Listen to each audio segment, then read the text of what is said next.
અષાઢ વદ ત્રીજ ચોથ ભેગા છે. બુધવાર છે, 24/7/2024 વર્ષ છે. વચનામૃત 48મું ચાલે છે. પૂજા પદ્ધતિની રીત બતાવી. મેં આ 3 દિવસથી આપણે આ વચનામૃત ઉપર ચર્ચા કરીએ છીએ. પૂજા પદ્ધતિ તો આપણે શીખવાડી દીધી કે ઉપૈસ્ય ચૈકત્ર કર્તવ્યમ દંત ધાવના સ્નાત્વાસુ ચંબુનાદૌ તે પરિધાર્ય ચ વાસસી પ્રત્યેહમ તુ પ્રબોધવ્યમ પૂર્વમયોદયાદય વિધાય કૃષ્ણ સમણમ કાર્ય શૌચ વિધિષ્ઠત.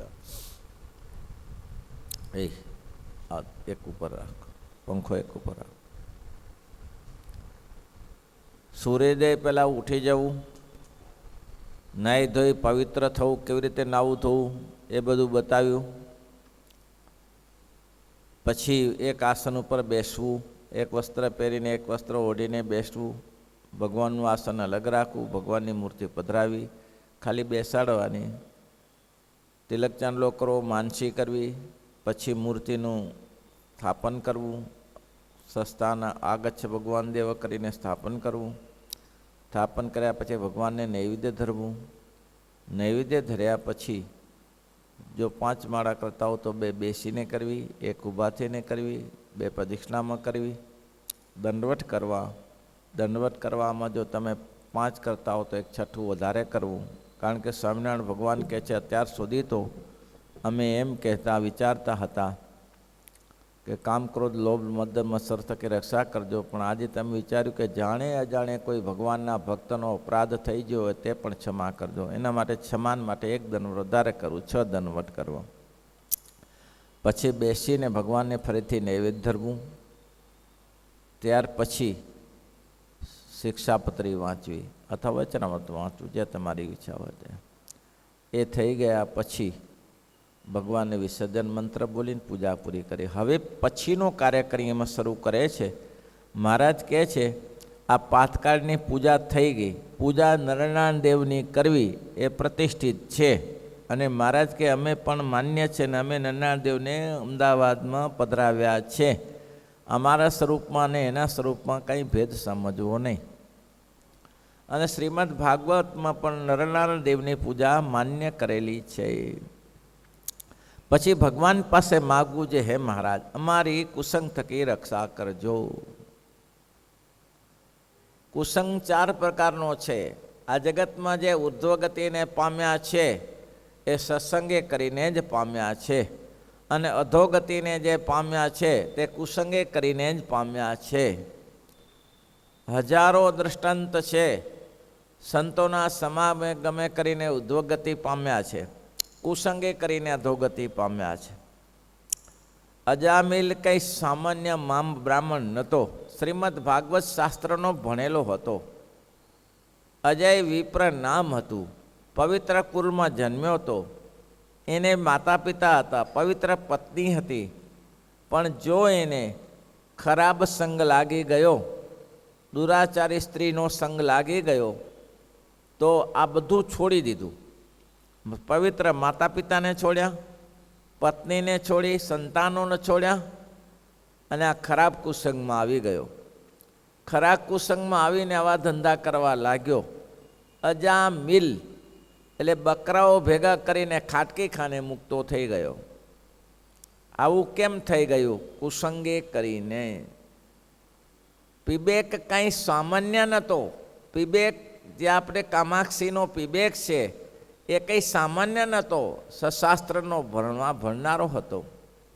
શ્રીમદ ભાગવત ઇત્યાદિકના શાસ્ત્રને સારી રીતે જાણનારો હતો. પણ જો કુસંગનો જોગ થઈ ગયો તો પરિણામ બહુ ખરાબ આવી ગયું. કેવો થઈ ગયો? મધ્ય માંસનો ભક્ષણ કરનારો થઈ ગયો, દુરાચારી થઈ ગયો. અરે અધોગતિ એના ચરિત્રને વાંચી ન શકો એવું હીન ચરિત્ર બની ગયું આ પુરુષનું. કેમ થયું? કુસંગે કરીને. અને એટલા જ માટે બ્રહ્મ મુનિ કહે છે, જો ફિર તો સંત સમાજ મળે, જો ફિર તો સંત સમાજ મળે, તો સુખે મનની ભ્રાંતિ ટળે, તો સુખે મનની ભ્રાંતિ ટળે. બ્રહ્મા મુનિ કહે સંત માહી ભળે, કહે બ્રહ્મા મુનિ સંત માહી ભળે. સતસંગ વિના, સતસંગ વિના, જન્મ મરણ બ્રહ્મ જાળ ટળે નહીં જંતને. સતસંગ વિના, જન્મ મરણ બ્રહ્મ જાળ મટે નહીં સંત. અને છેલ્લા પદમાં લાગે હોય સંત અનંત ફિરે જગ મેં, હોય સંત અનંત જગ મેં. રહે દામ વામ જૈની દગ મેં, રહે વામ દામ જૈની દ્રગ મેં. તું ભૂલી સમા ધોળે ભગવે, તું ભૂલી સમા ધોળે ભગવે. હે જળ બુદ્ધિ જીવ, હે જળ બુદ્ધિ જીવ, પ્રભુ પદને ઈચ્છે તો કર સંતનું પારખું. હે જળ બુદ્ધિ જીવ, હે જળ બુદ્ધિ જીવ, પ્રભુ પદને ઈચ્છે તો કર સંતનું પારખું. સારા સંતનો સમાગમ કરો. વિવેકને ખોટો સંગ લાગ્યો તો કેવી પોઝિશન થઈ ગઈ, કંઈનો ન રહ્યો. હજારો એવા ભેખોને ભેગા કર્યા, અઘોરીઓ ભેગા કર્યા, મધ્ય માંસનો ખાનારો થઈ ગયો. કેટલો શબ્દ શ્રીજી મહારાજે માર્મિક મૂક્યો છે, કુસંગ થકી અમારી રક્ષા કરજો. હે મહારાજ, અમારી કુસંગ થકી રક્ષા કરજો. કુસંગ કયો? કુડાપંથી, શક્તિપંથી ને શુષ્ક વેદાંતી ને નાસ્તિક. આનો ચારનો સંગ ન, આ ચારે ચાર કુસંગી છે. રક્ષા કરજો. કીચક જેતલપુરમાં કંઈ સામાન્ય નહોતો. અરે આપણો સ્વામિનારાયણ સંપ્રદાયના અદ્વૈતાનંદ મગનીરામ કંઈ સામાન્ય હતા? ભગવાન શોધવા માટે જગનોય ધારણ કર્યા પછી ભગવાનને મેળવવા માટે નીકળ્યા ભગવાન મેળવવા માટે. આગળ વિદ્વાન ભૂદેવોની પ્રાપ્તિ થઈ. ભૂદેવને કહ્યું મને ભગવાન મેળવી આપો. ભૂદેવ કે મારી પાસે ભગવાન મળે એવો મંત્ર નથી, પણ માતાજી મળે એવો મંત્ર છે, એ મંત્ર આપું તમને. પણ તમારી ઉંમર નાની છે, તમે ભણી લ્યો. અને એની સાથે ભણ્યા. ઘણો 8-9 વર્ષ સુધી અભ્યાસ કર્યો. આ ભૂદેવને બહુ ગુણિયલ છોકરો લાગ્યો. ભૂદેવની એક દીકરી હતી. ભૂદેવને કહ્યું, ભૂદેવ કહે છે કે હે જો ભાઈ મગનીરામ, આ મારી દીકરી છે, તારી સાથે જ રહે છે, તું એના સ્વભાવને જાણે છે, એની સાથે લગ્ન કરી લે. તો કે ના, મારે લગ્ન નહીં કરવા, એ મારી બહેન છે, મારે તો ભગવાનની પ્રાપ્તિ કરવી છે, માત્ર ભગવાનને પ્રાપ્ત થાય એવો મંત્ર આપો. ત્યારે ભૂદેવે કહ્યું, જા, ભગવાન પ્રાપ્ત થાય એવો મંત્ર મારી જોડે નથી, પણ માતાજીનો મંત્ર આપું અને તને ભગવાન મેળવી આપશે. અને એટલું બધું ફરો, એટલું માતાજીનો મંત્ર લઈને અલમસ્ત થઈ ગયો. કોઈને માને નહીં, કોઈને ગણે નહીં. ચરિત્ર બહુ લાંબુ છે, કોઈને સ્વીકારે નહીં.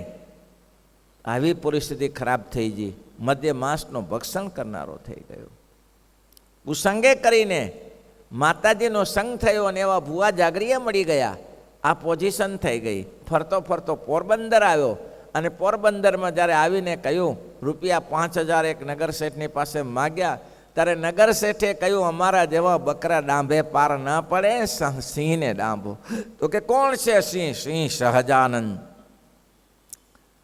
એને જો તમે નાથી શકો તો અમે તમને 5ના 10,000 કરી આપીએ, બાકી અમારા જેવા રાંકાને ચૂથે શું ફાર પડે. એમ તો કે હા, એ સિંહ સ્વામિનારાયણને સિંહ કહો છો ને, એને ચૂથી નાખું હમણાં. અને આવ્યો માંગરોળમાં. વિશાળ સભા ભરીને બેઠેલી સ્વામિનારાયણ કે રૂપિયા 5,000. મહારાજ કે અમારા બાવા પાસે ક્યાં પૈસા હોય, અમે તો ફકડગીરીધારી છીએ, આ બધા સાધુઓ છે, જો એક કપડું પહેર્યું છે ને ગોઠ્યું, આની પાસે ક્યાંથી પૈસા, ખીસું એ નથી રાખ્યું ને પૈસા ક્યાંથી હોય. અરે બીજી ચર્ચા મારે નહીં કરવી, તમે સમર્થ છો, મેં નામ સાંભળ્યું છે તમારું, રૂપિયા 5,000. મહારાજ કે અમારી જોડે નથી, તમે મને ઓળખતા નથી, ખેદાનશો મેદાન કરી નાખું. મહારાજ કે એ જે કરવું એ કરો તમે, પણ પૈસા નથી આમાં. નહીં આપો તો કે હા જુઓ તારે ભાયડાની તાકાત. અને મંત્રનો ઉપયોગ કર્યો, થાકી ગયો મંત્ર નાખી નાખીને, કશું અસર થાય? અરે સ્વામિનારાયણ ભગવાનને શું અર્થ થાય? ખેમજી ભગત મહારાજ કે ગઢપુરથી, મહારાજ કે આપણે કંઠીઓ બનાવી છે ખેમજી ભગત. તો કે હા મહારાજ, શું કરું? સુરત જાઓ અને સુરતમાંથી લાકડું લેતા આવો સુખડનું, એની કંઠીઓ બનાવી. સારું મહારાજ. મહારાજે રૂપિયા 75 આપ્યા. અને એ તાંસરી, તેથી તાંસરીમાં બંધાતા, પાછળ લઈને જાય કોઈ, તાંસરીમાં બાંધીને જાય છે. નાવમાં બેસીને જવાનું, ત્યારે સુરત બંદર જવું હોય તો નાવમાં બેસીને ગયા. રસ્તામાં એક બ્રાહ્મણ મળ્યો, એને ખબર પડી આની પાસે પૈસા છે, પૈસા પતાવી લઉં તો કામ, આને પતાવી નાખું તો પૈસા હાથમાં આવી જાય. ભગવાનના ભક્તને કોઈ અસર થતી નથી, પુરુષોત્તમ નારાયણને શેની અસર થાય? એ રસ્તામાં ચાલ્યા જતા રાત્રે ભગત સૂઈ ગયા. રાત્રિમાં સ્વામિનારાયણ કરતા ઓલા મંત્ર નાખવાના શરૂ, અડદ નાખવાના શરૂ કર્યા. એટલા બધા અડદ નાખ્યા કે લગભગ કિલો જેવા અડદ નાખી દીધા. હવે શેનો જીવતો રહે? હવે મરી જ જાય, કાલે પૈસા લઈને રવાના. આ તો ભાઈ એમને એમ સવાર થયું. સવાર થતાની સાથે સ્વામિનારાયણ સ્વામિનારાયણ સ્વામિનારાયણ કરીને આખી એમ જે ભગત ઊભા થયા. હાને જોયું, મારું બધું ગજબ થઈ ગયું, આ તો મર્યો નહીં, કિલો અડદ નાખી દીધા, મર્યો નહીં. શેનો મરે? મારીને મરે. અને ભગતે જોયું કે ચારે બાજુ અડદ. ઓહો હો, ભગત કે ભગવાન કેવા દયાળુ છે. સુરતમાં શું વ્યવસ્થા થાય? આપણે કોઈને ઓળખતા ન હોઈએ, વિચાર કર્યો શું ખાશું શું પીશું, પણ મહારાજ મારો વાલો પ્રભુનારાયણ ભગવાન દયાળુ છે. જુઓ, ખાવાનું અહીંયા મૂકી દીધું, કે અહીંયા અડદ આપી દીધા. અડદ ભેગા કરી લીધા, પોટલી બાંધી લીધી, સમુદ્રની પહેલી બાજુ નાવમાંથી ઉતર્યા. ભગત નાહી ધોઈ પૂજા પાઠ કરી અને ત્યાં તો અડદ મૂક્યા તપેલીમાં, અને અડદ બાફીને ખાઈ ગયા. ઓલો બ્રાહ્મણ સાથે ને સાથે મારો વાલો ગજબ કરી નાખે, અડદ મંત્રેલા ખાઈ ગયો. મંત્રેલા? અરે આ તો સોનું, આ તો કોઈના પેટમાં ના હદે. મારબડો ખાઈ ગયો, લ્યો અડદ મંત્રેલા ખાઈ ગયો એમને એમ. ખેમજી ભગતને કહ્યું, તમને કંઈ થયું નહીં? તો કે શું?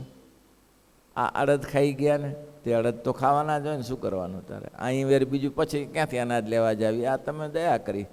તો કે મંત્રેલા હતા. તો કે ચાલે? હા, મંત્રેલા હતા તો કે ચાલે ને? મંત્રેલા હારા, મંત્રેલા તાકાતવાળા હોય. જો ભગવાનના ભક્તને કોઈ અસર થતી ના હોય તો પુરુષોત્તમ નારાયણને શેની અસર થાય? આવા કુસંગે કરીને જોગ થયો અને મગ્નિરામ કુસંગમાં આવી ગયો. આખી રાત્રિ મહેનત કરી, કંઈ થયું નહીં. મહારાજ કે હજી એ તારા જેટલા પ્રયત્ન હોય ને અજમાવી લેજે, હજી જેટલા પ્રયત્ન હોતા. અરે એ નહીં, હા, મોરારજી દેસાઈ, મોરારજીભાઈ, મોરારજી દવે, સ્વામીએ હરિચરિત્રમતમાં ઇતિહાસ લખ્યો છે મોરારજીભાઈનો, મોરારજી દવેનો. ગાભા કાઢી નાખે વાત. પછી અત્યારે સમય પૂરો. કુસંગે કરીને જે માણસની જે બરબાદી થાય છે એ કોઈથી થતી નથી. ભલભલા સજ્જનો દુર્જન બની જાય છે. ભજન માળા કરનારા માણસ ગાળો બોલતા થઈ જાય છે, ખાટકી ખાને ચાલ્યા જાય છે. શું થાય છે? આજે અમેરિકામાં કુસંગ જ છે એક જાતનો. જે લોકો સર્વે ચલાવે છે, શું છે? માંસ સિવાય બીજું છે? પણ સારું લાગે છે, પૈસો દેખાય, સારું લાગે છે, સત્કીર્તિ સારી લાગે. 1 ટોર 2 ટોર 3 ટોર 45 ટોરના માલિકો આજ ધંધો કરવાનો. પૈસો હારો નથી, એનાથી હારો નથી. છેલ્લે મેં કહી દીધેલું, મેં કોઈ સબેમાં જવાનું નથી. આપણે તો કોઈને ઘરે પૂજા કરી થાય, બીજું આ નથી નહીં. પણ એક વસ્તુ સારી છે કે આમે પાપે તો કરતા જ હતા, પાપ તો કરતા જ હતા, પણ એનાથી મંદિરો આચાર્ય મારે શ્રી બનાવી દીધા. બહુ ઉત્તમ કામ કર્યું, જેથી ચારે બાજુ સ્વામિનારાયણનું નામ ધૂન થઈ જાય. એ ભગવાનની કૃપા થઈ જાય એટલી બધી. કારણ કે કાંઈ કે રહસ્ય તો હોય જ છે. મંદિરો ઘણા થઈ ગયા, સત્સંગીઓ ભજન કરતા થઈ ગયા ને તો જાય ક્યાં ભજન કર્યા? સ્વામિનારાયણ ભગવાન ભૂલાઈ જાય દેશમાં, એવું છે. તો ભક્તજનો કુસંગે કરીને આ ન થાય. છેલ્લે મગ્નિરામ થાકી ગયો, માતાજીને પ્રાર્થના કરીને કહ્યું કે હે મહા, સમુદ્ર તરીને આવ્યો પણ ખાબુચિયામાં ડૂબું છું. ત્યારે માતાજીએ કહ્યું કે મૂર્ખના સરદાર, આ તો બ્રાહ્મણે મને મંત્ર આપ્યો ને કહ્યું હતું કે તારી જવાબદારી આપી હતી, બાકી તું સમુદ્ર નથી તરી આવ્યો, તું ખાબુચ્યું તરી આવ્યો, સમુદ્ર સામે આવ્યો. હે માં? તો કે હા, સમુદ્ર સહજાનંદ જેને ખોળવા નીકળેલો એ જ પોતે પુરુષોત્તમ નારાયણ છે. એમ તો કે હા. બીજે દિવસે સવારે બધાને છોડીને સાષ્ટાંગ દંડવત સ્વામિનારાયણ ભગવાનને કરીને કહ્યું કે મને તમારી શરણે લો. મહારાજ કે તને લેવાતો હશે, તને શરણે લેવાતો વસ્તુ તો બીજાને પૂરા કરી નાખે, તને હું વાર લાગે? બસ બસ મહારાજ, હવે જે છે તે. મહારાજે મુક્તાનંદ સ્વામીને કીધું કે આ અહીંયા આવ્યો નજીક, શું કરીશું કયો? મહારાજ કે જેમ તમને કરવું હોય તેમ, હું તમારા માટે રાજી છું. મહારાજ કહે ને બાવાઓને જટા બહુ પ્રિય હોય છે, એની જટા ઉતરાવી અને આ સંધુ બધા ફરે છે ત્યાં નાખો. જટા ક્યાં ઉતારી નાખી, જટા નાખી ત્યાં. મહારાજ કે સંતોના જોડા ઉપાડીને પ્રદક્ષિણા કરો. અરે મહારાજ જે કહો તે કરું, હું આના માટે ઘરથી નીકળ્યો છું, આ તો બીજું રસ્તામાં મળી ગયું અને હેરાન થઈ ગયો. અને શ્રીજી મહારાજના આશ્રિત થયા. અને દેવીવાળો મગ્નિરામ સ્વામિનારાયણ ભગવાને અદ્વૈત કામ કર્યું, માત્ર એનું નામ અદ્વૈત આનંદ રાખ્યું. આ સત્સંગે કરીને થાય છે, કુસંગે કરીને અધોગત થવાય છે. સંપ્રદાયમાં હજારો દ્રષ્ટાંત છે. અને એટલા જ માટે આ મહારાજે પૂજા લખી છે અને પૂજામાં આટલું બધું મહત્ત્વ બતાવ્યું છે. કુસંગ થકી અમારો એક જ શબ્દ છે, કુસંગ થકી અમારું રક્ષણ કરજો. શ્રીપતિ